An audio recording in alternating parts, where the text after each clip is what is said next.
everyone, I'm Emily Francis and welcome to How to Mom TV. Today we're going to talk about all the necessary OB visits and tests that you need in the first trimester of your pregnancy. First and foremost, New York City OB/GYN Dr. Janice Marks says even if an over-the-counter pregnancy test shows as positive, it's essential to make an appointment for a blood test with your OB after you miss your period, especially because the risk of miscarriage is 30%. After you get that positive blood test and you get the good news, it's necessary to see your OB at 6 weeks, 10 weeks, and 12 weeks. For the first 2 weeks after the period is missed, we do follow blood levels to ensure that the pregnancy is growing normally, and also to be sure that it's not an ectopic pregnancy or a non-viable pregnancy. The first visit to the office is usually at 6 weeks.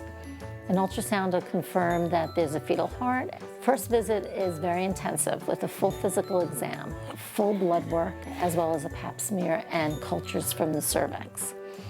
The blood work looks at the thyroid, which is very important for pregnancy. It looks for anemia. It looks for all of the immunizations, which we may have checked prior, but we check again to make sure that they're immune to rubella, to make sure that they haven't contracted hepatitis B or C. The next visit will be at 10 weeks where the patient can come in and we could just hear the heartbeat in the office with a Doppler. Okay, a Doppler is a handheld sono device that actually looks for the shift in blood as the heart beats.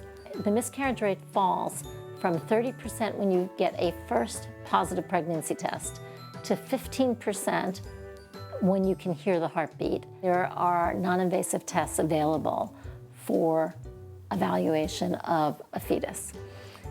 Everybody gets a nuchal translucency at 12 weeks. That's the sonogram of the thickness of the back of the neck along with the blood test for prediction of Down syndrome.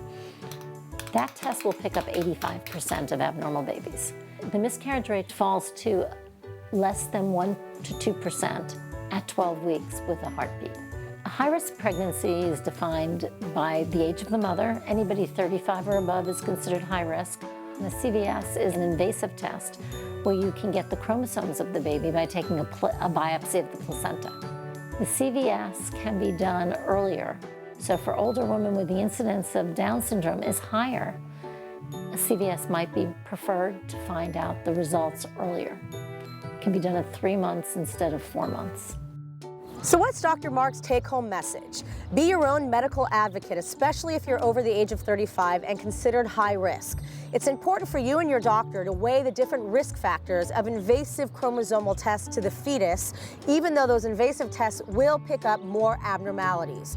You could do the nuchal, which is a non-invasive test, but that will only pick up 85% of abnormalities, but does not have a risk to the pregnancy. Then at 16 weeks, you could do another blood test that will cover 95% of abnormalities. In the end, it is your own personal decision. Thank you so much for watching How to Mom TV. Please be sure to subscribe to our YouTube channel, go to our website, and check us out on Facebook, Twitter, Pinterest, Google+, and Instagram. Thank you so much for watching and have a great day.